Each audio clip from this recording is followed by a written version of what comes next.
Bienvenue dans Parole de Pasteur, le podcast qui donne vraiment la parole aux pasteurs. Je suis Quentin, moi-même pasteur dans une église à Aix-en-Provence. Et je suis accompagné de mon collègue et ami Timothée, lui aussi pasteur à Nîmes. Salut Timothée. Salut à tous. Le concept du podcast est simple. Nous sommes ensemble pendant environ 1 heure et nous recevons des personnes engagées dans le ministère, pastoral ou non, qui nous inspirent et à qui on a eu envie de donner la parole. Aujourd'hui, nous sommes heureux de recevoir Erwan Cloarec, un pasteur pas comme les autres. Invité prestigieux pour le deuxième épisode. Ça, on n'a pas traîné. On t'avait dans la liste des gens à inviter, mais on ne pensait pas t'avoir dès le deuxième épisode. Salut Erwan. Bonjour, merci pour l'invitation. Avec plaisir. On est vraiment content de t'avoir. Comment tu vas ? Très bien. Je suis sur Nîmes quelques jours pour un cycle de conférences dans une super région. Je découvre plein de gens sympathiques. Je sors du resto à l'instant. Heureux de passer ce temps avec vous. Super. Bon, on se connaît, hein. T'es en territoire connu, on peut dire, peut-être un peu en toute transparence. Ouais. Toi et moi, on se connaît bien. On a fait une partie de nos études ensemble. On s'est un peu perdu de vue, mais on a des souvenirs de soirées de Noël, de choses comme ça. On ne dira pas tout devant les micros, non, peut-être. Rien. Il y a des dossiers. Et puis, vous connaissez vous aussi un petit peu, tous les deux, Quentin et toi. Ouais. De la fac de Vaud également. De la fac également, récemment. Donc ne t'inquiète pas. Tout va bien se passer. On espère que ça va bien se passer pour nos auditeurs aussi. J'en doute pas. C'est parti ? C'est parti. Eh bien, à toi la parole, Erwan. Si tu devais te présenter en une phrase, tu dirais quoi ? En une phrase, si je devais me présenter, je suis quelqu'un de curieux et aujourd'hui, on disait pasteur ou d'autres ministères. Je suis pasteur de l'église Grand Angle aujourd'hui. C'est comme ça que je me définis. Donc un ministère translocal et j'ai beaucoup de joie à découvrir l'église dans toutes ses dimensions et de la servir dans cette phase, dans cette saison un peu particulière. Ok, chouette. C'est pour ça qu'on t'a invité en fait. Super. Moi j'ai une question bête pour commencer. Comment on devient président du CNEF ? Il faut avoir les dents longues. Non.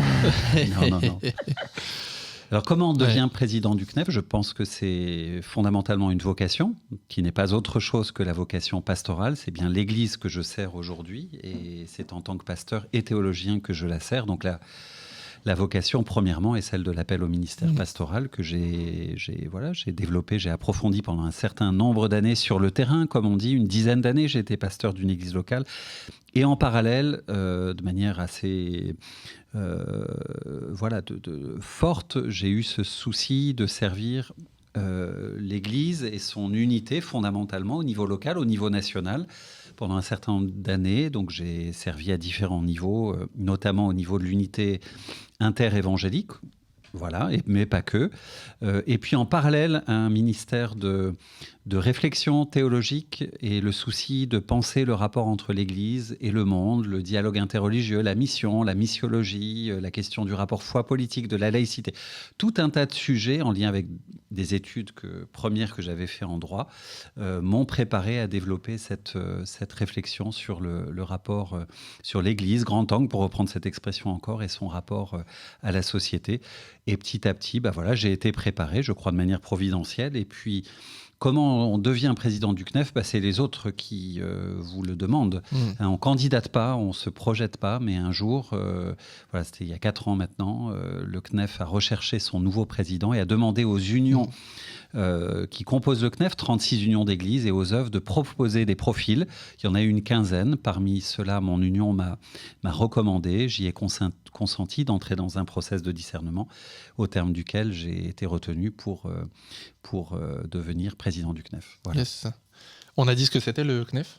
Je suis en train de me poser la question aussi. C'est le Conseil national des évangéliques de France. Absolument, 15 ans d'existence maintenant. Waouh. Voilà, donc un mouvement d'unité et un mouvement au service de l'Église et de sa mission en France, au niveau des églises évangéliques en tout cas. Ouais. Avant ça, peut-être on peut revenir un peu aux origines, on va dire. Comment est-ce que tu t'es converti ? Comment tu as reçu un appel au ministère ? Comment ça s'est passé tout ça pour toi ? Ouais, alors moi j'ai grandi en milieu pentecôtiste. Mon grand-père était un chrétien fervent, très engagé. Il était laïque, comme on dit dans certains milieux, et en même temps très engagé comme prédicateur. Il faisait des remplacements de pasteurs. Et c'est lui, avec ma maman aussi, mais je me souviens fortement des histoires bibliques qu'il me racontait. Étant enfant, il habitait à Cannes. Et voilà, cette foi vibrante. Puis j'ai grandi sur les bancs de l'école du dimanche, à l'Assemblée de Dieu de Lyon. J'y ai là mes racines de foi. Et je me suis engagé. J'ai jamais douté de l'existence de Dieu, mais je me suis engagé à la suite du Christ en lui abandonnant ma vie. J'avais 18 ans. J'ai pris le baptême très rapidement, comme ça se pratique dans les milieux. En 3 semaines, après une décision posée, hop, je sautais dans l'eau du baptistère. Et ensuite, je vais le dire un peu courtement, mais la vocation au ministère pastoral, j'y ai résisté longtemps parce que c'était compliqué pour moi de m'identifier à la figure pastorale que j'avais sous les yeux, avec un modèle de leadership dans certains milieux pentecôtistes assez fort. La figure du pasteur prophète, etc. J'avais du mal à m'identifier à ça. C'était pas moi, en tout cas. Donc, c'était pas envisageable pendant longtemps. Et en même temps, après des études de droit, j'ai pris progressivement la pente du service de l'Église dans des œuvres chrétiennes, la Maison de la Bible, Agapé, puis m'engageant de plus en plus fortement dans l'Église, responsabilité du groupe de jeunes, la prédication. Et puis petit à petit, j'ai été encouragé par mon Église à réfléchir, à me former comme pasteur. Et voilà, petit à petit, je le suis devenu. Dans les études de droit, tu avais quoi comme objectif en ligne de mire ? Tu voulais faire quoi Alors, en gros, qu'est-ce que tu aurais fait si tu n'étais pas pasteur finalement ? J'étais plutôt je me préparais au métier de magistrat ou d'avocat. C'était un petit peu ça, ce qui était en ligne de mire, pour reprendre ton expression. Ouais. Voilà. Qu'est-ce qui t'a attiré dans ça ? Il y avait quelque chose qui t'attirait en particulier ? Alors, c'était vraiment le désir, parce que pour tout vous dire, au tout début, j'ai commencé par une prépa HEC et je me suis réorienté. J'ai eu plusieurs chemins de réorientation avec l'idée que je voulais, en faisant du droit, servir l'État. Le souci d'être serviteur de l'État, de l'intérêt général, le service public. Donc j'avais ce souci-là. Puis après, je me suis réorienté vers le ministère, le service de l'Église. Voilà. Donc il y a eu 2 trajectoires d'orientation et puis une redirection là vers le service de l'Église, grand angle aujourd'hui. Ouais. Ok. Comment représenter, parce que c'est ta fonction finalement aussi en tant que président de représenter les évangéliques de France, comment représenter un truc aussi divers et chelou que les évangéliques en France aujourd'hui ? Ouais. Alors, c'est un exercice qui n'est pas simple. Il faut effectivement faire comme quand on est pasteur d'une église locale. Il y a des sensibilités différentes, il y a des parcours différents, il y a toutes sortes de sous-familles et il faut les tenir ensemble. Donc il y a un ministère de rassemblement, comme un berger. Il est là pour rassembler, pour tenir ensemble différentes composantes. Donc avant de représenter, le CNEF a pour vocation d'abord de rassembler une expression, un morceau du corps du Christ. Et là, c'est pour ça que j'aime dire que je suis toujours pasteur en ce sens. Et puis il faut donner du sens à ce rassemblement. C'est à partir de l'Évangile et pour le progrès de l'Évangile que nous sommes ensemble. Donc il y a forcément une dimension théologique et missionnelle. Donc c'est pas d'abord un exercice de représentation au sens d'un rôle politique auprès de l'État ou je ne sais quoi, c'est d'abord l'Église qui est en jeu et voilà, que ce soit à l'échelle encore une fois d'une église locale, d'une union d'églises ou d'une union d'union comme le CNEF, il y a une dimension là liée à l'Évangile de rassembler une église diverse et de la tenir ensemble en cherchant un principe d'unité et un sens commun pour l'Évangile, par l'Évangile, pour le Christ. C'est facile ? Non, c'est très exigeant, mais c'est passionnant. C'est passionnant, comme le métier pastoral que vous exercez, c'est passionnant, parce que c'est l'Église qui est en jeu. Et puis elle est belle, l'Église. Elle est belle, elle est exigeante, elle a son lot de défis, mais c'est beau, l'Église.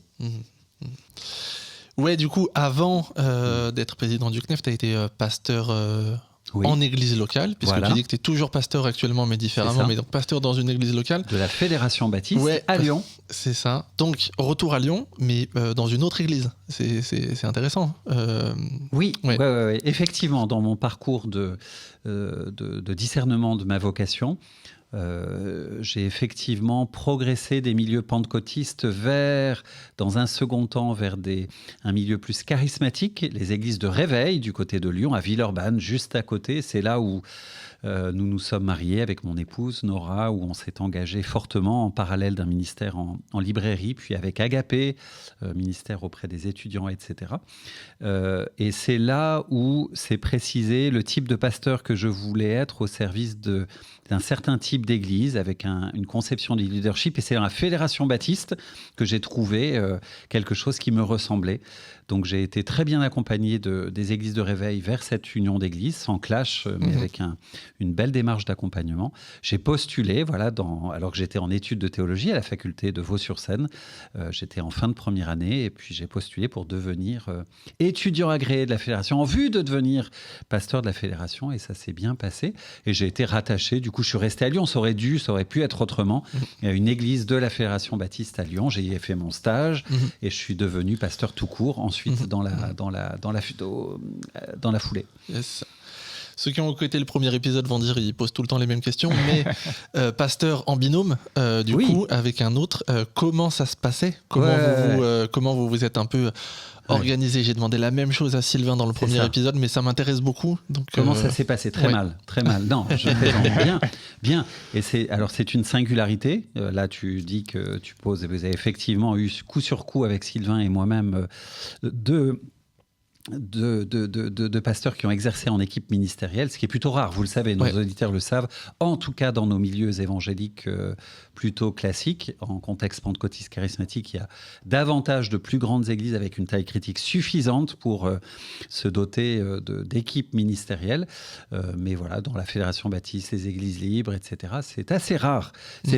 Et moi, j'ai eu le privilège de ne connaître que ce mode pastoral.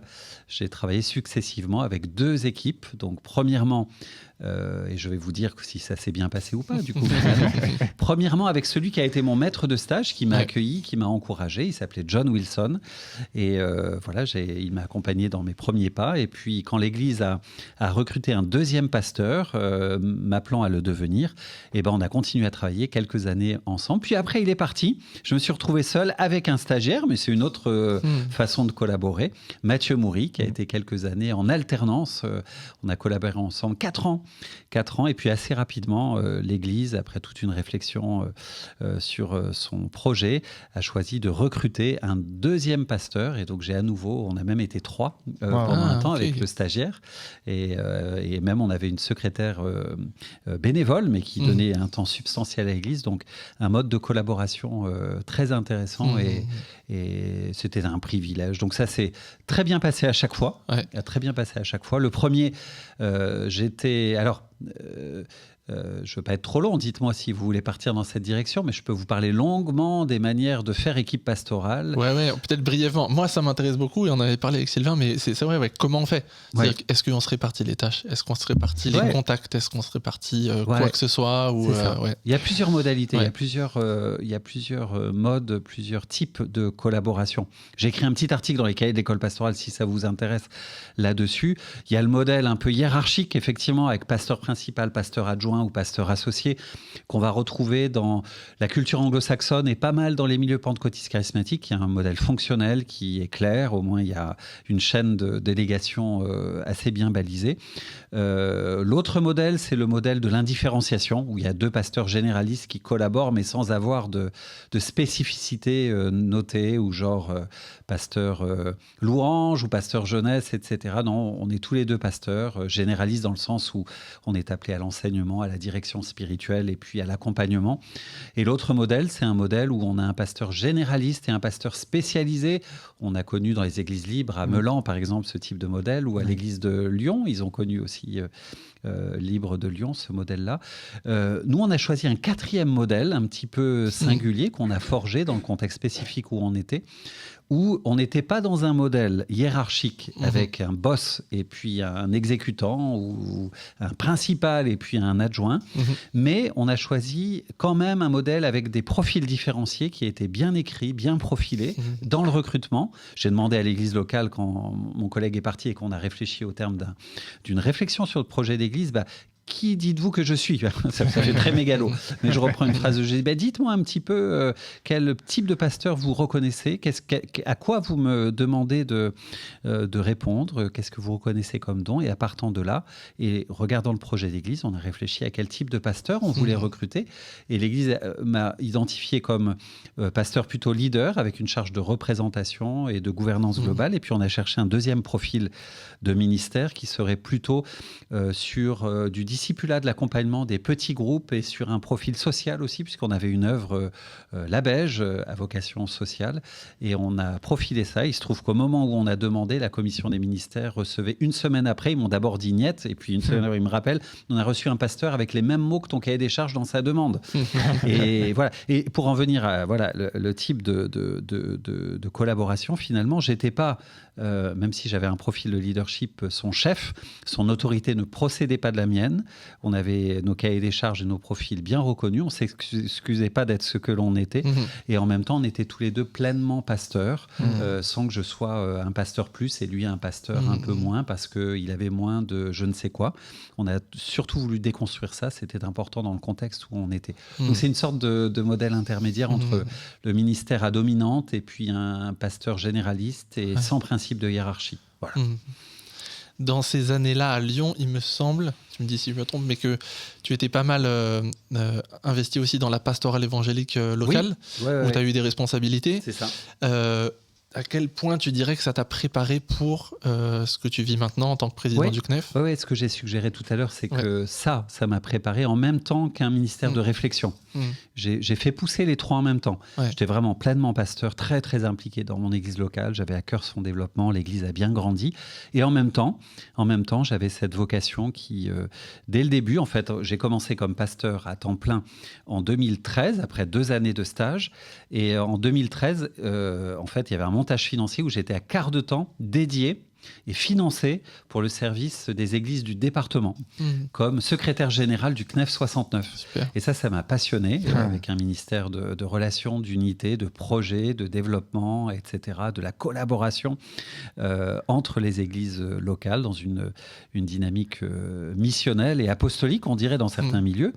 Et puis en même temps, ça c'était très important pour moi, j'ai développé un ministère d'écriture, de réflexion, qui m'a amené à reprendre quelques années plus tard un cycle de formation théologique en master de recherche pour aller au bout pour creuser cette dimension-là. Donc j'ai fait pousser tout ça ensemble sans l'idée de l'après. C'est pas la question. Je voulais juste être un bon pasteur théologien au service de l'Église. C'est dingue de voir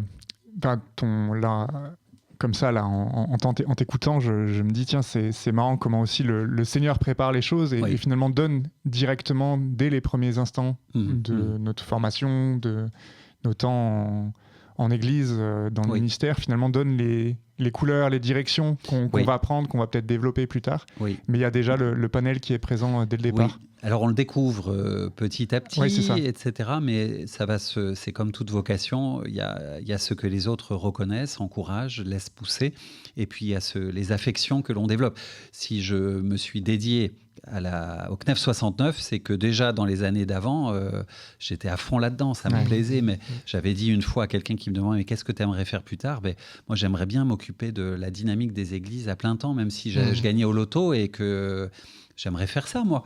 Et puis réfléchir, c'est un truc, une affection, j'en ai besoin, ça me fait vivre.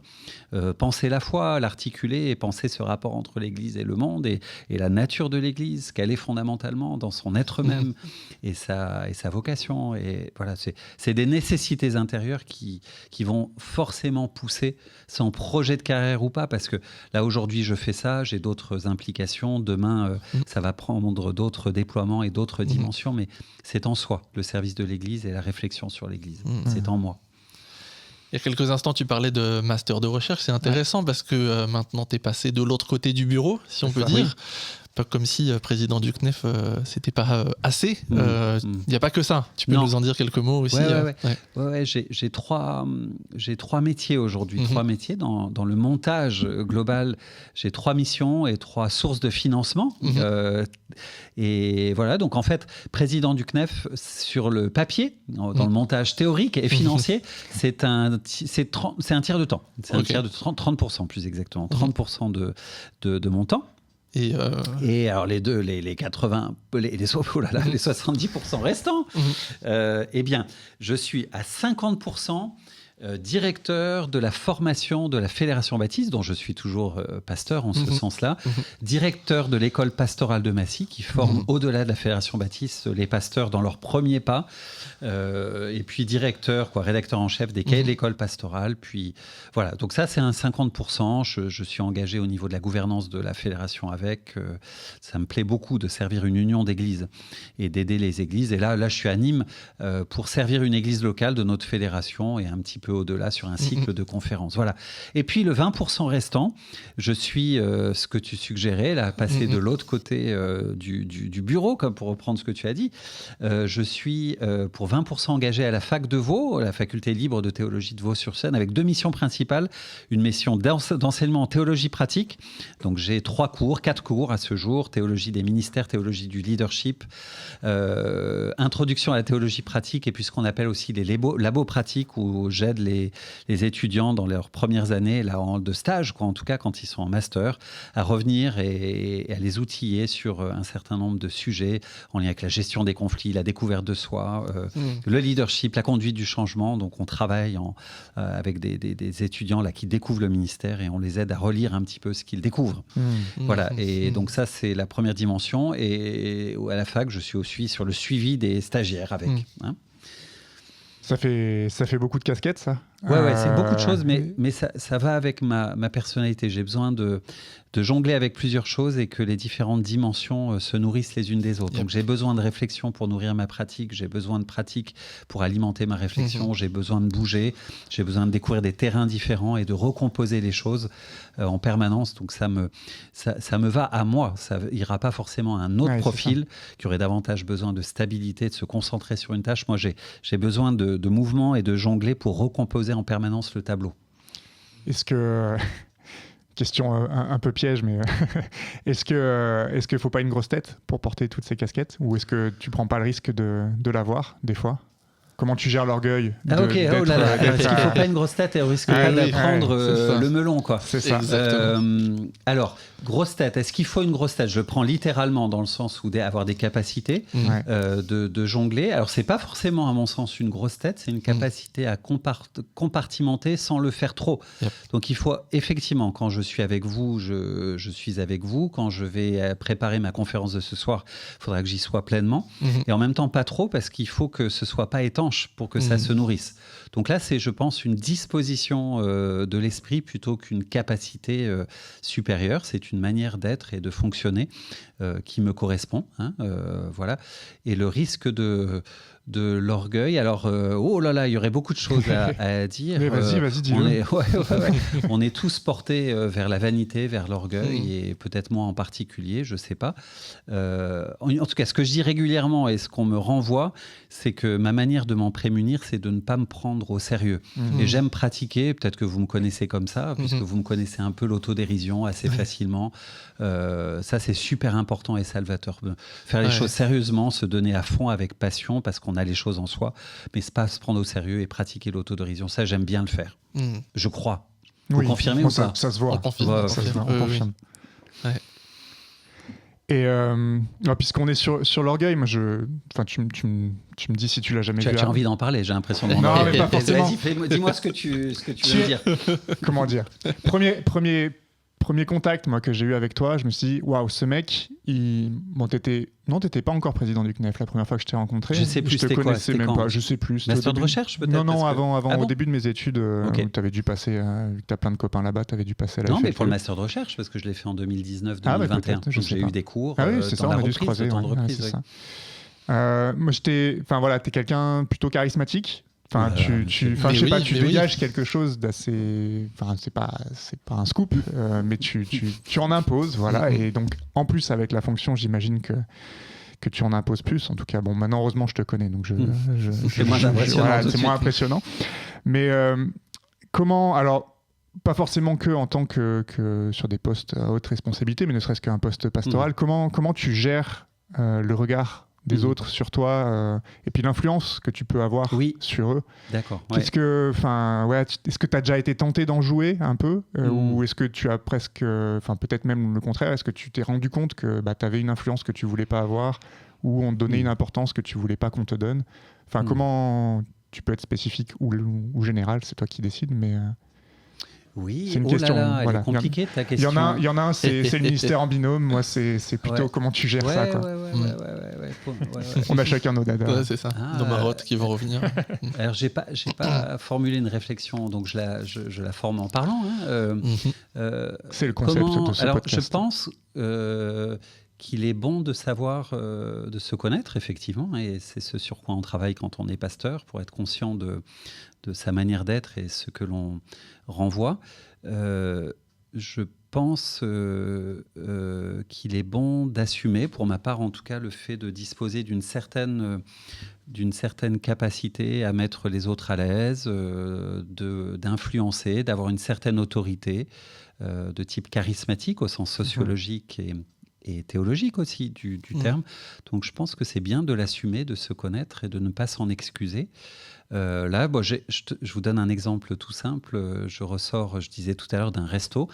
On était avec un jeune couple vraiment super qui, je vous en dis pas plus, mais qui voulait me rencontrer parce qu'il y avait des réflexions et c'était très très fort et j'ai pris beaucoup de plaisir à les écouter.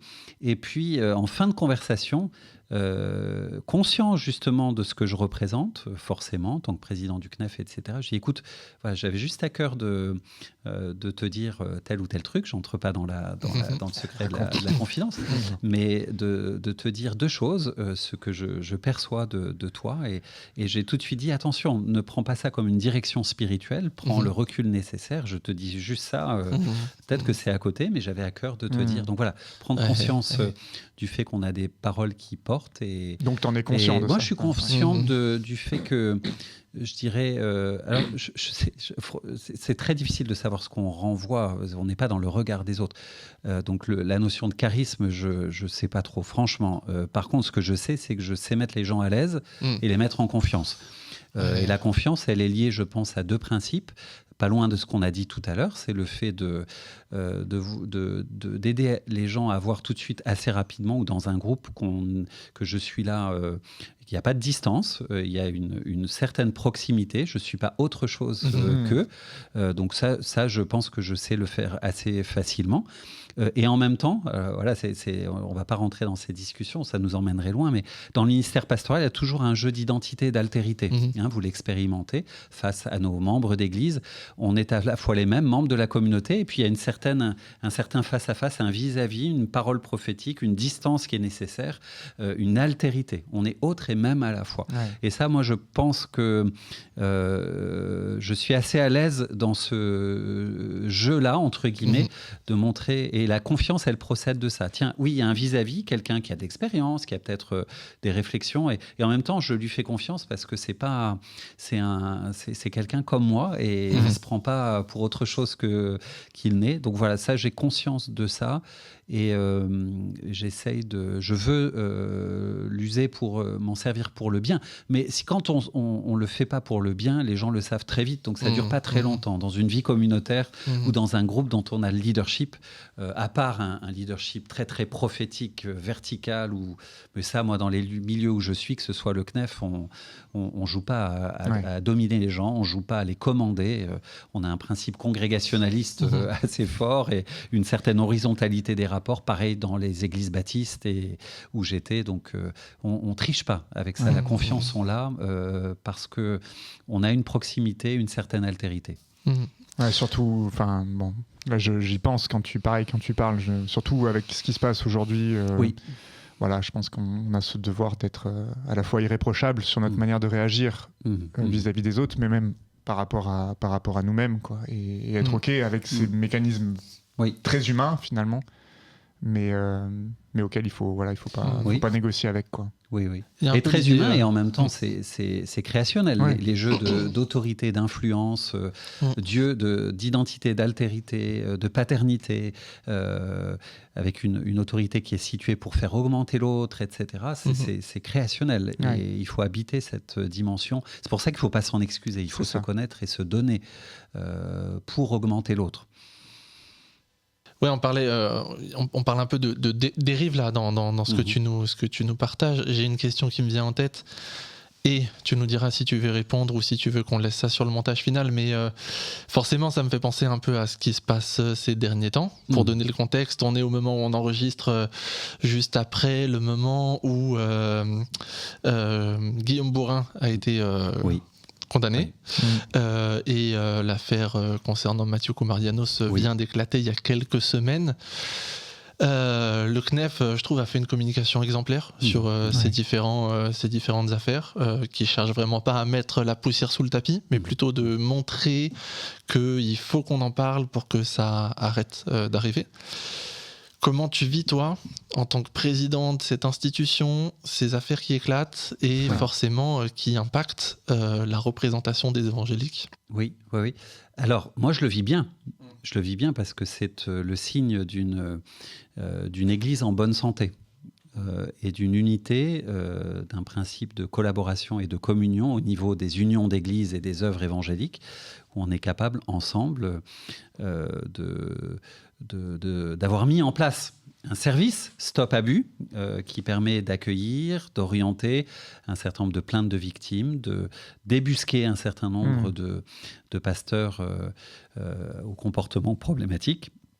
Donc voilà, sur Guillaume Bourrin, c'est l'affaire qui a abouti récemment. Je trouve là qu'on a eu, même si ça n'a pas été simple, et on a inventé quelque part, on a mis en place quelque chose d'une discipline à l'échelle translocale, à l'échelle de cette église grand angle, puisqu'il y avait un ministère qui avait un rayonnement assez grand angle, avec un ministère numérique, etc. Il fait des podcasts comme vous, etc. Ouais. Bon. C'est glissant. Donc attention. Et donc voilà, il y a eu une dimension là de dialogue et de régulation entre l'union d'églises dont Guillaume Bourrin était le pasteur, c'est l'Action biblique, le réseau FEF à laquelle cette union appartenait, le réseau FEF étant une composante du CNEF, et avec le service Stop Abus, on a essayé de discerner, de s'écouter et de mettre en œuvre de manière coordonnée un principe d'accompagnement des victimes, de discipline que l'Union d'Église, dont l'Union d'Église avait la responsabilité, mais c'était en dialogue avec tout un tas d'acteurs et d'œuvres dans lesquelles Guillaume Bourrin était impliqué. Donc là, voilà, je trouve que quand je parle de signe de bonne santé, c'est sur le principe de collaboration, et puis le courage, puisque, alors voilà, peut-être qu'on va en parler tout à l'heure, mais quelque chose qui était important pour moi quand j'ai pris la présidence du CNEF, dans la vision renouvelée à laquelle j'ai contribué, c'était de mettre l'accent, le paquet sur le fait que le CNEF, je vous l'ai dit tout à l'heure, c'est pas un truc politique, représentatif d'abord, c'est pas un truc utile pour bien fonctionner ensemble et être efficace ou je ne sais quoi, c'est d'abord une expression de l'Église, le CNEF, une expression de l'unité que Dieu nous donne en Jésus-Christ. C'est pas autre chose que l'Église, le CNEF, même si c'est pas une union d'église, c'est pas une église locale, mais c'est pas autre chose que l'Église, et c'est un corps spirituel. Et un corps spirituel, on doit le soigner. En tant que pasteur, on doit soigner ce corps-là, et soigner, c'est identifier et mettre de côté les comportements abusifs. C'est savoir ne pas mettre, comme tu as dit tout à l'heure, la poussière sous le tapis, mais c'est révéler et dénoncer et soigner le corps et prendre soin des victimes à l'échelle de cette église qui est au-delà de l'église locale. On va continuer de discuter un peu sur plein de sujets comme ça, mais peut-être on peut faire un petit jeu. La transition incroyable, Timothée. On est sur un truc super grave et toi tu demandes de détendre l'atmosphère. Non, c'est génial. On est vraiment, on pourrait t'entendre parler de sujets comme ça. Mais on a envie aussi de te voir jouer, Oh là là, jouer c'est avec ça. toi. Est-ce que tu connais le jeu j'épouse, je couche, je tue? Oh purée, non, pas du tout. Tu connais pas? Du tout. Je suis pas rassuré. C'est très simple.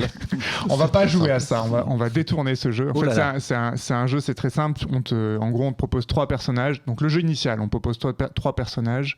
Et en gros, tu dois dire avec qui tu couches, avec qui tu te maries et qui tu tues entre ces 3 personnages. Oh là là. Donc on va pas jouer à ça parce qu'on est pasteur. Oui. Donc c'est pas Et vraiment... voir président du CNEF. Voilà, donc c'est pas vraiment l'essence de notre appel ministériel. D'accord. Et donc du coup, on va détourner. Je vais te proposer, en fait, il y aura 3 manches. Je vais te proposer 3 personnages bibliques, ensuite 3 personnalités politiques, et après 3 personnages de la pop culture. Ok. Et à chaque fois, il va falloir que tu les places, parce que bon, il faut penser à la retraite aussi, Erwan, sur des personnes qui peuvent te remplacer, soit en tant que pasteur d'église locale, soit en tant que professeur à la fac ou ailleurs, soit en tant que président du CNEF même. Voilà. Qui de ces personnages peut rentrer dans ces cases-là. Là, d'accord. Est-ce que tu as compris le concept? J'espère. Donc, 3 personnages bibliques, Noé, Ouais. David et Paul. Ok. Donc dans ces trois-là, qui te remplace sur un ministère pastoral local, qui te remplace en tant que professeur et qui te remplace du coup au CNEF. Ok. Alors, Noé justifie. Comme pasteur d'une église locale, parce qu'après moi le déluge, hein, comme ça, voilà.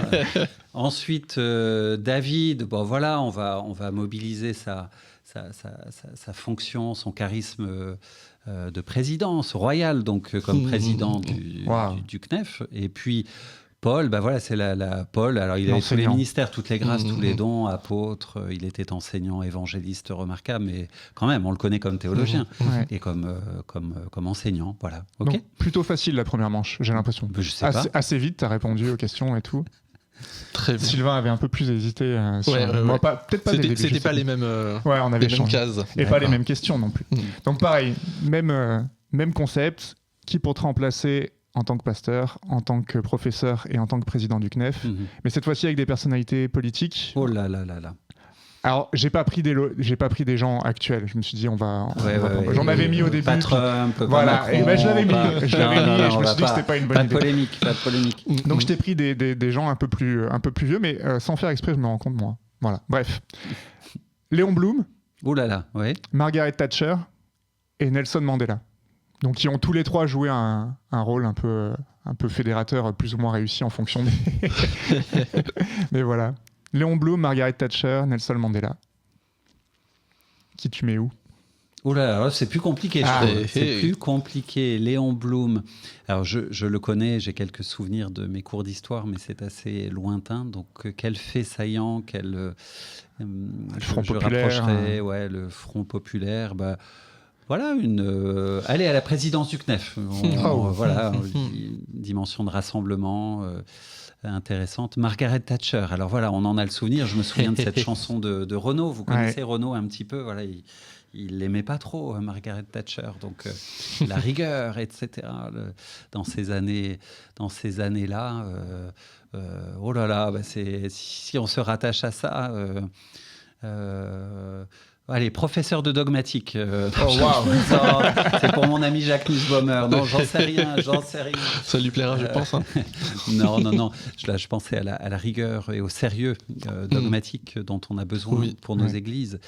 Non, je sèche un petit peu. Et le troisième, attends, tu m'as dit Nelson Mandela. Nelson. C'était un bon pasteur. C'est un bon pasteur. La réconciliation, dimension de la réconciliation. Et puis, Margaret, une rigueur académique dont on a aussi besoin. Dans certaines disciplines, en tout cas. Tu peux aussi très bien dire qu'il n'y a pas de bonne réponse et que tu fais ce que tu peux. Voilà, j'ai fait vraiment ce que je pouvais. Parce que c'est pas fini, il y a la 3e manche. Vas-y. Donc là, on est sur la pop culture. Oui. Et je te propose Leia Organa, donc la princesse Leia dans Star Wars. Oh là là, d'accord. Ouais. Bruce Wayne, que normalement les gens. Batman, là, normalement les gens sont pas censés être au courant, mais c'est Batman. Et Sheldon Cooper de The Big Bang Theory. Ouais. Qui tu mets où? Alors, Big Bang Theory, je me souviens de ce personnage avec voilà, un haut potentiel, comme on dirait. On va le mettre comme professeur. Voilà, il y a une tête bien faite, une capacité à se spécialiser, certainement. Mais voilà, j'ai regardé quelques épisodes à l'époque, mais je ne maîtrise pas tout à fait le personnage. Donc, Princesse Leïla, c'est ça Leïla, on ne dit pas Leïla. C'est une chanson de Clapton, c'est autre chose. Oui. J'aurais pu mettre avec Clapton, mais on n'avait pas. Il y a une dimension de gouvernance là aussi sur la présidence du CNEF peut-être là. Bon. Et puis le troisième par défaut, du coup, est-ce que ça colle Bruce Wayne sur une église locale? Ouais, Gotham City, une implantation un peu sombre. Il faut agir, faut nettoyer. Il y a des têtes qui vont tomber. Bon, finalement, il s'en est bien sorti. J'ai trouvé assez vite. Moi, je pensais que ça allait être compliqué, mais en fait, c'est compliqué là. C'est un peu n'importe quoi. C'est un mec qui prend des décisions assez.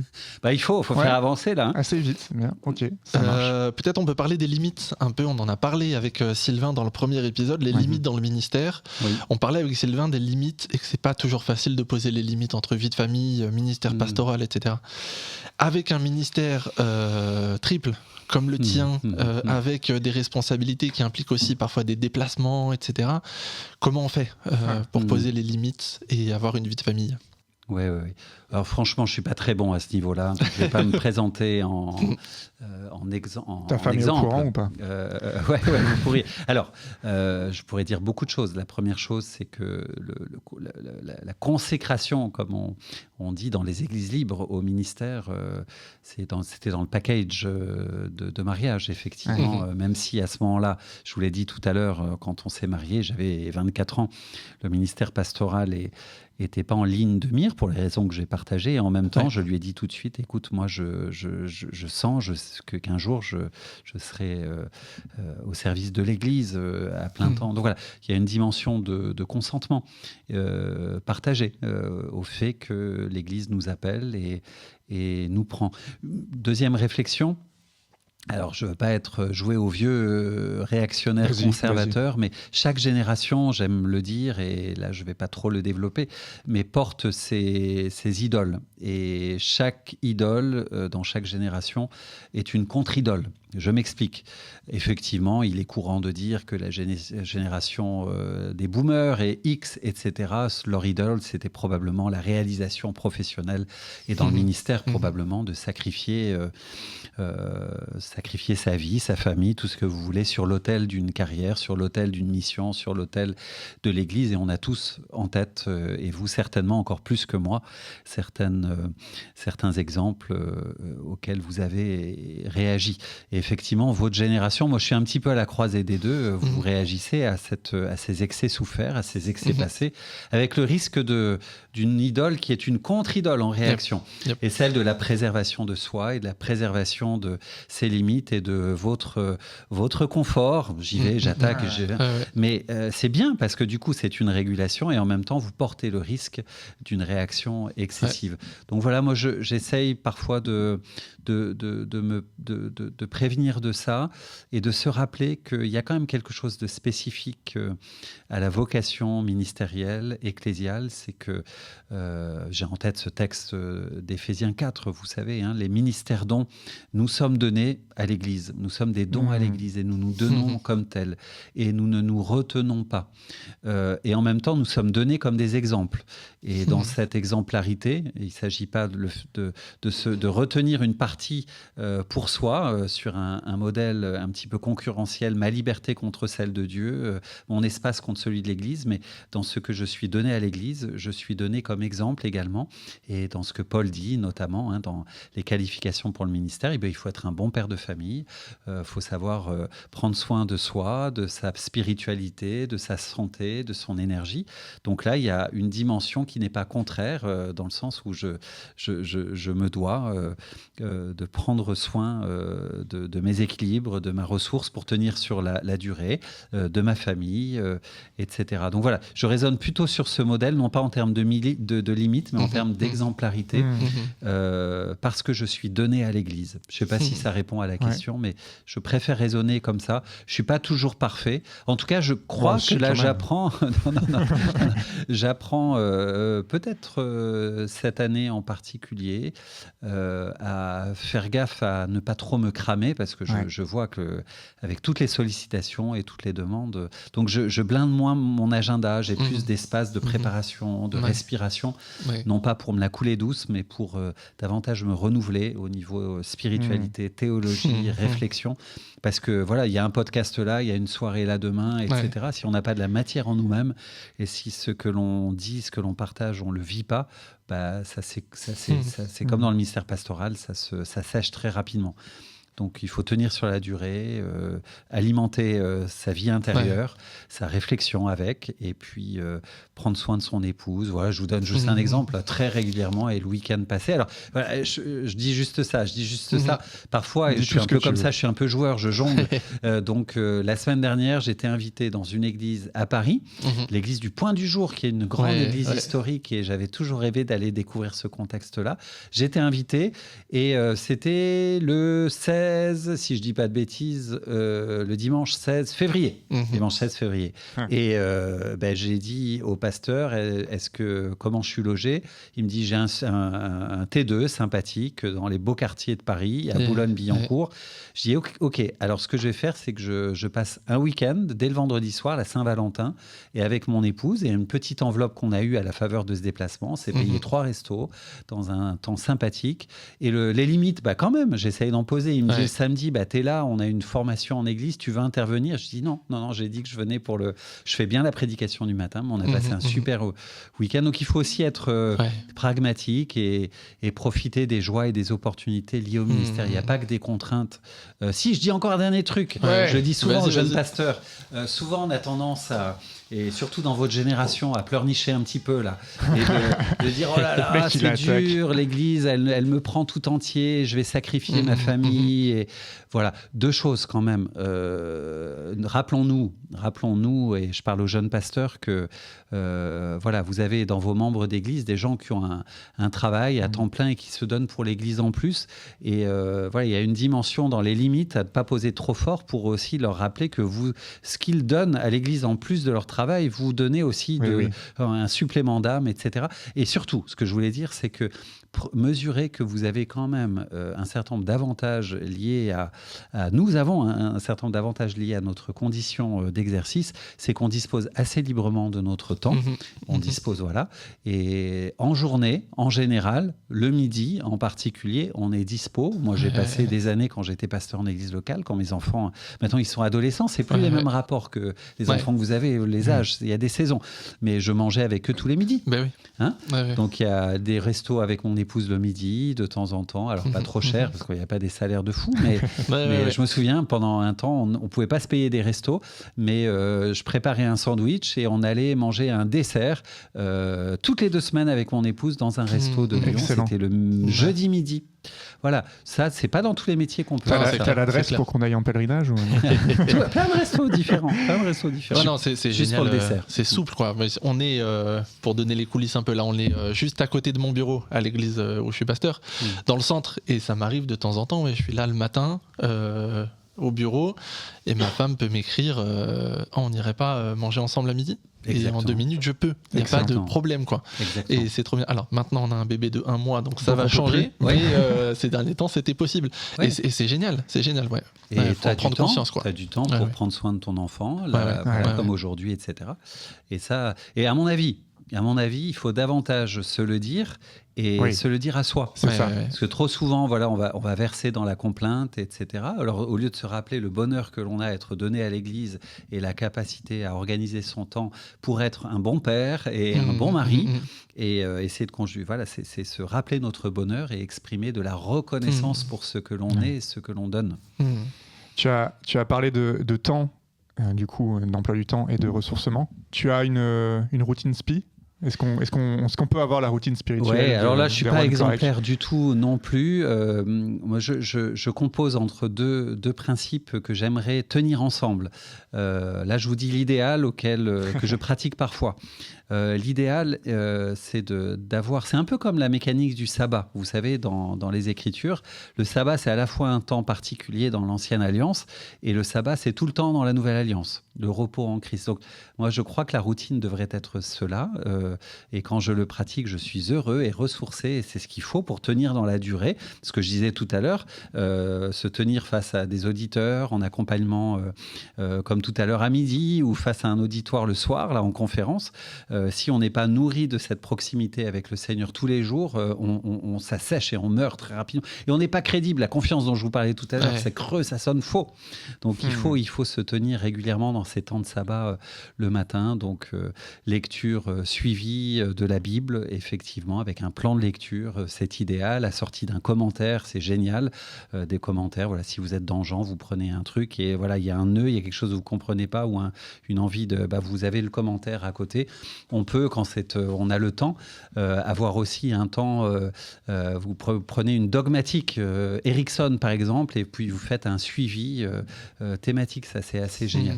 Et puis l'autre principe, c'est prier sans cesse. C'est tout au long de la journée. Alors ça, j'aime faire ça. Régulièrement s'arrêter, puis converser avec Dieu, et puis sans forcément même une prière très très marquée les yeux fermés, mais voilà, avoir le sentiment de la présence de Dieu dans ce que l'on fait, dans les rencontres que l'on pensée que l'on forme. Ça, c'est quelque chose que j'aime faire et que l'on fait par exemple, là, on le pratique depuis un peu plus d'1 an maintenant, au niveau du bureau du CNEF. Nos bureaux, c'est une journée par mois tout entière. On a les deux. On a le temps au début et en même temps, on scande 3 fois dans la journée.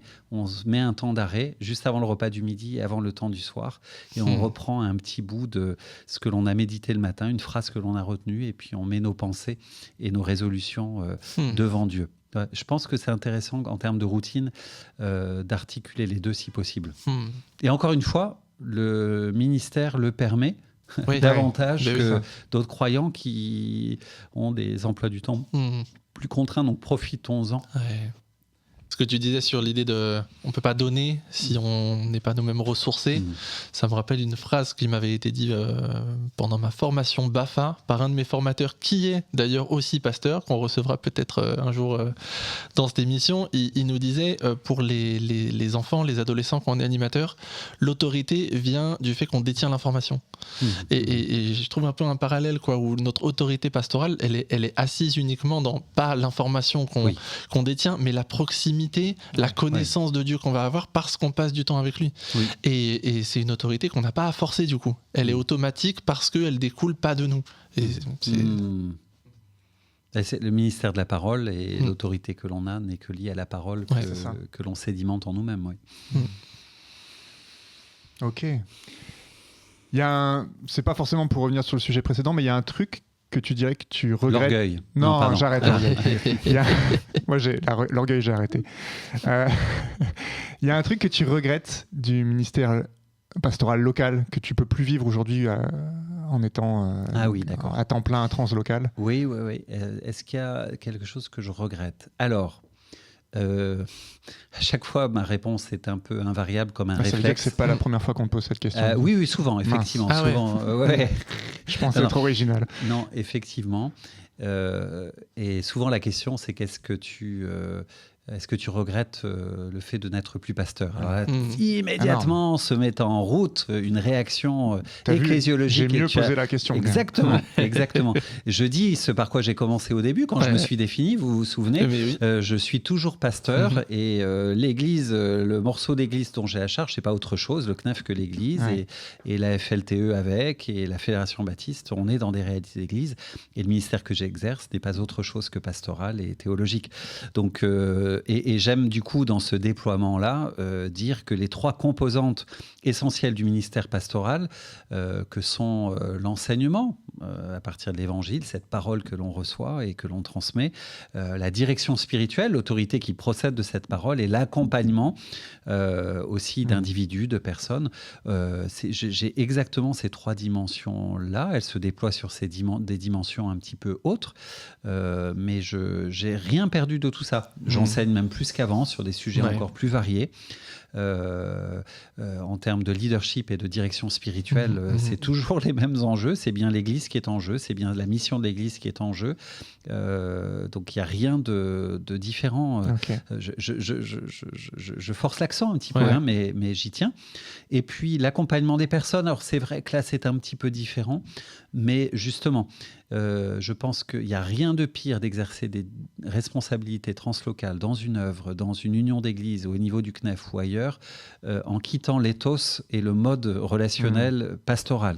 Donc, dans la manière d'être en relation avec les individus dont j'ai la responsabilité, les équipes dont j'ai la charge ou avec lesquelles je collabore, c'est bien les mêmes enjeux. Et il y a souvent quelque chose qui me plaît beaucoup, et c'est pas dans mes cahiers des charges des 3 fonctions, c'est quand des gens m'appellent pour demander un conseil de toutes sortes ou un besoin d'encouragement, une quête de sens. C'est plutôt des responsables d'église, des pasteurs, missionnaires ou des responsables d'œuvres. Et là, je retrouve ce que j'ai peut-être le plus perdu, l'accompagnement des individus à partir de l'Évangile dans leur quête de sens, de vocation, d'encouragement et de foi.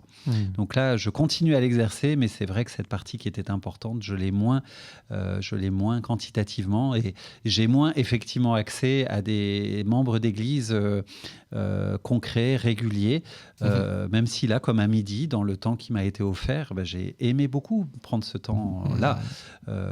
Voilà. Est-ce que tu arrives à avoir une vie d'église locale ? Ah oui, tout à fait. Question intéressante. Alors, on a quitté Lyon il y a 3 ans, pour cette nouvelle saison ministérielle, parce qu'il fallait quitter l'église dont j'étais pasteur. J'allais pas rester et embêter mon ou mes successeurs. C'est comme ça, un peu dans la déontologie, ça peut se discuter, mais dans notre déontologie FEB, il fallait que je quitte du coup de fait le presbytère que j'habitais pour laisser la place au suivant. Et du coup, comme je devais, en tant que directeur de la formation de la Fédération Baptiste, être attaché à une église de la Fédération et qu'il n'y en avait pas d'autre à Lyon, je devais quitter Lyon et se rapprocher de Paris, parce que je passe l'essentiel de ma vie en région parisienne, même si je me déplace dans les territoires, comme on dit aujourd'hui, aussi, comme à Nîmes aujourd'hui. Mais du coup, en quittant Lyon, on a choisi Tours, à 1h10 en TGV de Paris. Mon épouse ne voulait pas être à Paris, donc on a choisi cette via média. Tu le fais pas à vélo, parce qu'il y a une course de vélo qui s'appelle Paris-Tours. Pas à vélo, mais en TGV, ça se fait super bien, on est confort, je suis confort. Et donc on s'est rattaché à une église locale de la Fédération Baptiste, dans laquelle je ne suis pas pasteur. Alors, je trouve, l'année dernière, il y a un responsable, quelqu'un qui était appelé des responsabilités au niveau national, et justement, il m'appelle pour me demander conseil. Il me dit, mais comment toi tu vis cette dimension de ministère translocal, comme la question que tu as posée, j'ai peur peut-être, moi j'ai été appelé comme pasteur à prendre du temps avec ma Bible et les gens, et puis prier, voilà, j'ai fait tout mon laïus ecclésiologique, celui que je viens de vous faire, absolument convaincu. Et puis en même temps, je lui ai dit ça, j'ai dit, tu verras, si tu entres dans cette dimension, entre guillemets, tu vas découvrir l'Église autrement. Et d'une manière renouvelée. Et je lui ai dit, tu vas voir, tu vas découvrir l'Église d'en bas, d'à côté et d'en haut. Je m'explique. D'en bas, dans le sens où je suis redevenu membre d'Église sans responsabilité, à part le service de la prédication une fois par trimestre. Et puis, le service de la louange, comme je suis guitariste et batteur, à peu près tous les mois, je fais soit de la batterie, soit de la guitare dans l'église locale. Ça me plaît, j'ai pas de responsabilité, juste la joie de servir en équipe et de faire de la musique et la louange. Donc ça, je fais ça. C'est mes deux actions plus ou moins régulières. Et puis, d'en bas, simplement, je suis avec des frères et des sœurs, je participe à un repas frat. Je suis pas là tous les dimanches, forcément. Comme là, dimanche, la semaine dernière, j'étais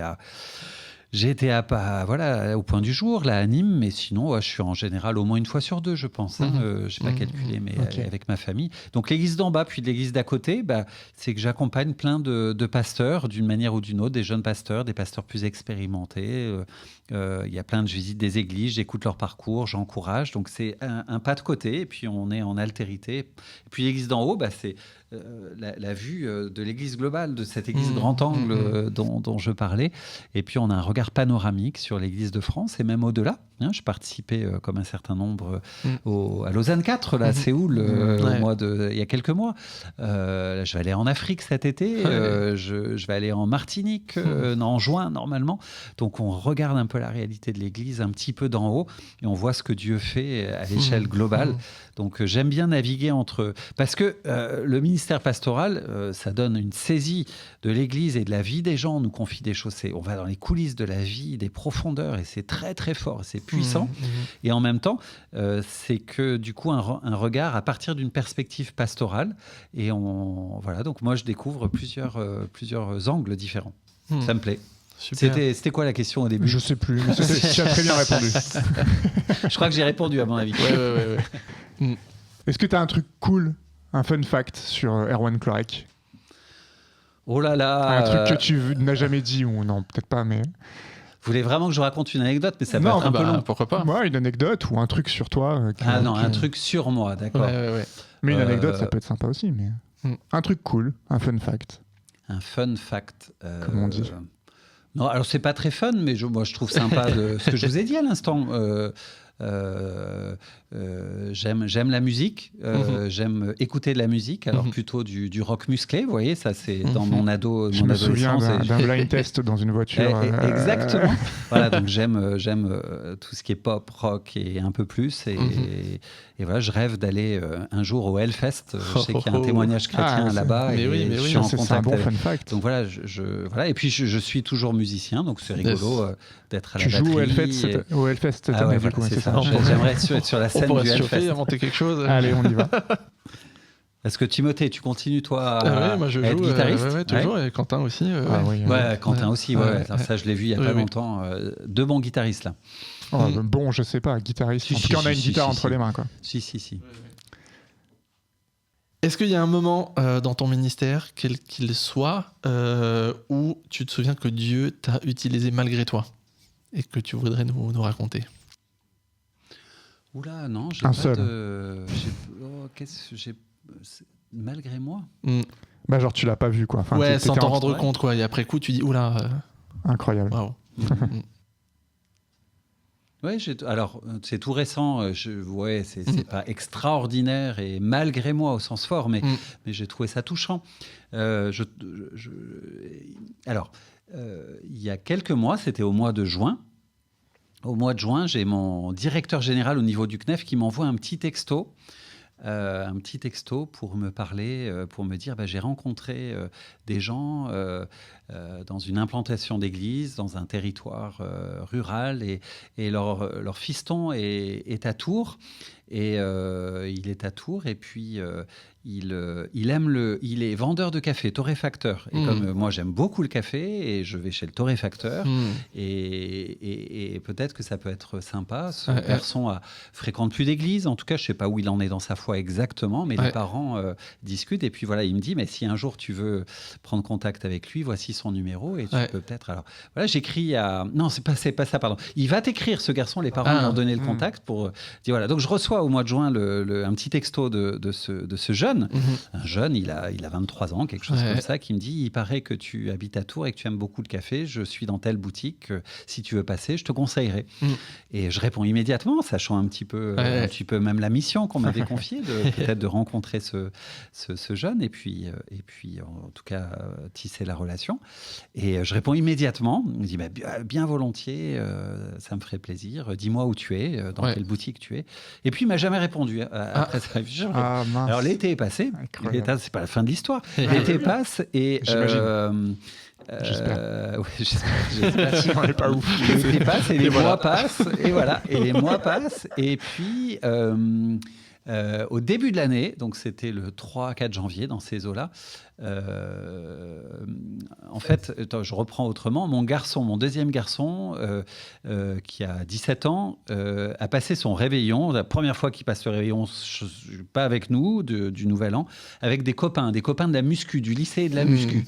Et la muscu, donc voilà, et puis donc 31, et le premier, je lui demande, mais alors, voilà, c'était qui exactement, c'était sympa. Et il me dit, ouais, il y avait mon copain copain Louis, et puis il y avait aussi des étudiants, donc plus grands, et puis il y en a même un qui travaille. Je dis, ah bon, d'accord, mais qu'est-ce qu'il fait dans la vie? Il me dit, voilà, il est vendeur de café.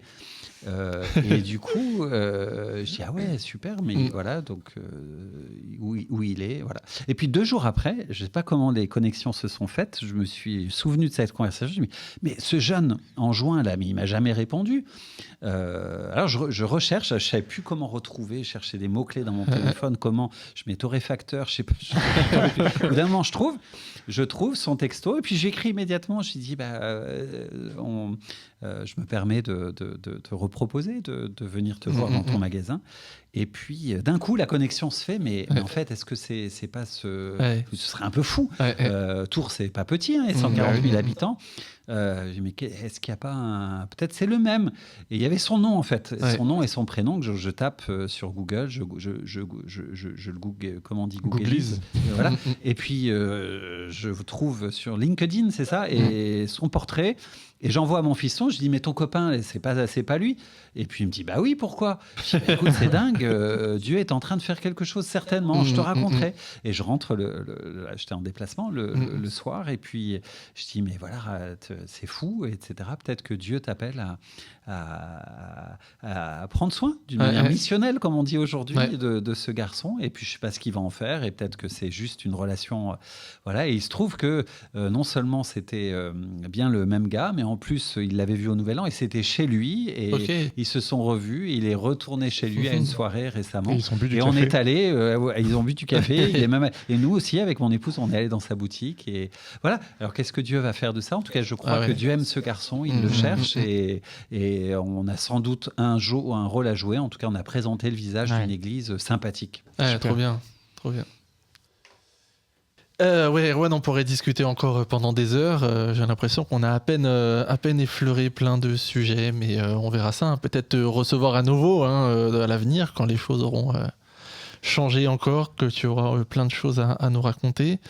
On va, comme on l'a fait dans le premier épisode, on pique un petit peu une idée de plein de podcasts en vogue, c'est qu'on va faire un petit tour de recommandations culturelles. Cette fois, on n'avait pas oublié de te prévenir. Donc voilà, est-ce que tu aurais une recommandation culturelle, quelque chose, pas forcément récent, mais que tu aurais découvert ou redécouvert récemment? Oui. Vous m'aviez prévenu, c'est gentil. Alors, je ne vais pas aller chercher très loin, c'est une recommandation que j'ai faite hier soir. Je faisais une conférence sur le sujet, c'était la commande, être sel et lumière dans une société post-chrétienne. Et une lecture assez exigeante que j'ai recommandée pour ceux qui veulent aller plus loin, c'est Chantal Delsol, La fin de la chrétienté. La fin de la chrétienté dans le sens de la fin de la civilisation, quelque part judéo-chrétienne, pas la fin du christianisme, mais la fin d'une époque. Et elle est absolument brillante. C'est une catholique, donc elle a un point de vue confessionnel, mais philosophe, spécialiste reconnue au niveau académique de la modernité tardive, de la post-modernité, on dit comme on veut. Et ce petit bouquin, c'est son dernier, 2022, je pense, est relativement petit. Il se lit bien et il se lit... c'est accessible pour une philosophe. Elle ne cultive pas un jargon conceptuel qu'elle aurait forgé elle-même.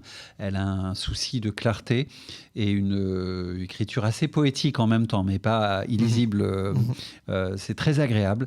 Donc Chantal Delsol, La fin de la chrétienté, c'est très très intéressant. Super, merci. Quentin, recommandation? Ouais, moi j'avais envie d'encourager, en plus j'ai aimé le bouquin, donc j'ai envie d'encourager l'ami aussi. Il y a Jonathan Comte qui a sorti un bouquin il n'y a pas très longtemps, j'ai pas le mois de sortie, mais qui s'appelle La plus belle de toutes les histoires.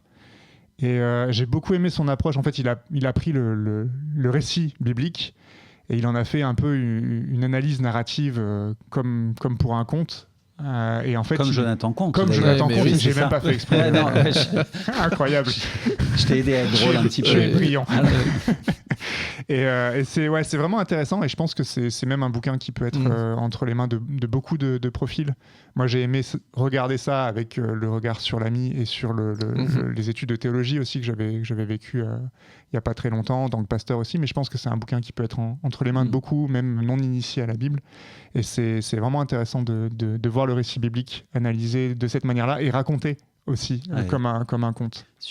Comme un conte. Comme un conte, on y revient. Merci beaucoup. Ce que je ne savais pas, et je l'ai eu comme étudiant, Jonathan, là, ces 2 dernières années. Donc, ça me donne envie de le lire, assurément. Ça doit être très bien. Super. Quant à moi, je vais vous recommander aussi un livre, c'était un cadeau de Noël que j'ai commencé il y a quelques temps. C'est le livre de Sébastien Korn, Infiniment grand, où c'est super intéressant. Il y a je ne sais pas combien de chapitres, mais chaque chapitre revient sur la composition d'un de ces chants. Excellent. Et c'est super parce qu'il y a les chants très connus. Il y a bien sûr Infiniment grand qui donne son titre au livre. Et il y a aussi d'autres chants que je ne connaissais pas ou que j'avais un peu oubliés parce qu'ils sont un peu plus sous le radar, et je trouve ça très bien fait parce que sur chaque chapitre il y a un QR code qu'on peut scanner pour aller écouter le chant sur YouTube, se le remettre dans les oreilles avant de lire le chapitre, et je m'attendais vraiment à un truc sur la créativité, uniquement la composition et tout, et il y a ça, mais il n'y a pas que ça, il mêle aussi ça avec des éléments biographiques et aussi de où il était, qu'est-ce qu'il faisait quand il a composé tel ou tel chant, ou qu'il l'a écrit parce que ça lui rappelait telle ou telle période. Et on en apprend plein aussi du coup sur l'appel, comment discerner un appel, comment changer un peu dans la direction de son appel, etc. Et c'est vraiment un livre très facile à lire, ça se lit hyper facilement le matin après avoir lu sa Bible. Voilà, un texte de la Bible, un commentaire, un chapitre de Sébastien Korn, et on est bon pour entamer la journée. Ouais, une petite routine spi que j'ai ajouté ça à ma routine spi en ce moment, et ça fait du bien. Ouais. Erwan, est-ce que tu aurais, on dit des actualités, mais un endroit où on peut te retrouver au niveau réseau social, etc. Il y a les réseaux sociaux du CNEF. Oui. Alors moi, je poste pas vraiment. Je pourrais, j'ai un compte président, mais je l'alimente pas. C'est sans doute un défaut, mais le CNEF, en tout cas, par son directeur de la communication, alimente tout un tas de communications sur les réseaux sociaux, divers et variés, de Twitter à TikTok. Et moi, j'ai même TikTok des petites vidéos de moi sur TikTok. J'imaginais même pas que je pouvais être sur TikTok. Voilà, et puis la newsletter du CNEF, vous pouvez vous y abonner, etc. Pour ce qui concerne le CNEF. Vous pouvez vous abonner au Cahier de l'école pastorale si vous voulez me lire régulièrement. Excellente revue de théologie pratique pour tous. Pas que pour les pasteurs, pour des cadres d'église, des responsables, des prédicateurs, etc. C'est la revue que tout responsable doit avoir. C'est une vraie mine. Il y a plein de pépites dans des articles vraiment intéressants. Y compris tous les anciens articles disponibles aussi sur Internet. C'est une banque de ressources pour qui sert l'Église. Quentin, est-ce qu'il y a des actualités particulières Non, actualité pas réellement, enfin à part le quotidien de la vie d'un pasteur. On arrive depuis quelques mois maintenant avec mon épouse dans ce poste-là, et on se régale, donc on continue comme ça. Donc pas plus d'actualité pour nous. Yes. De mon côté, pareil, pas trop d'actualité. Les réseaux sociaux que j'avais partagés un peu dans le dernier épisode, je disais que j'étais à peu près régulier sur TikTok. Pour l'instant, c'est pas le cas, mais un jour, ça va peut-être venir. Donc, vous pouvez aller liker Pasteur Tim sur TikTok. Un jour, j'arriverai peut-être à être régulier. Et puis, les réseaux sociaux de l'Église aussi, Église évangélique Nîmes-Vauban sur Instagram. Et puis, merci beaucoup à tous ceux qui ont écouté l'épisode 1. Merci pour vos retours, merci pour l'accueil. On est contents. Nous, c'est vrai que quand on a écouté avec Quentin, moi je me suis dit, peu importe si on est écouté, j'ai l'impression qu'on a réussi à faire ce qu'on voulait faire. Mais en tout cas, merci à ceux qui nous ont fait des retours dans ce sens aussi. Si vous voulez nous soutenir un petit peu pour nous aider à produire des épisodes suivants, il y a des moyens très simples. Déjà, vous pouvez mettre des petits j'aime sur les plateformes où vous nous écoutez. Vous pouvez vous abonner. Et puis on va mettre en place quelque chose pour ceux qui veulent nous soutenir peut-être un petit peu plus substantiellement. C'est un Patreon. Je pense qu'on va partir là-dessus. J'ai regardé un peu, c'est-à-dire que c'est un endroit où, si vous le souhaitez, le podcast restera toujours gratuit, mais si vous le souhaitez, vous pouvez aller nous donner un petit peu d'argent, et on va prendre un engagement solennel aujourd'hui, en présence du président du CNEF. On n'a plus le choix. C'est qu'on s'engage à ce que tous les dons soient utilisés uniquement pour supporter la création de ce podcast, c'est-à-dire acheter du matériel qui nous permettra éventuellement d'arrêter d'emprunter les micros et les casques que l'on en utilise actuellement, et puis éventuellement aussi des déplacements pour faire venir des invités à nous, pour allez à eux. Et en tout cas, si vous souhaitez le faire, faites-le. Ne le faites pas si vous n'en avez pas les moyens. Faites-le uniquement si vous le pouvez. Et si vous voulez continuer de nous écouter gratuitement, faites-le aussi. Il n'y a aucun souci avec ça. Ben voilà, on arrive à la fin. Merci Erwan, c'était super de t'avoir avec nous. On était vraiment super contents. Merci Quentin aussi d'avoir fait le déplacement aujourd'hui pour l'enregistrement.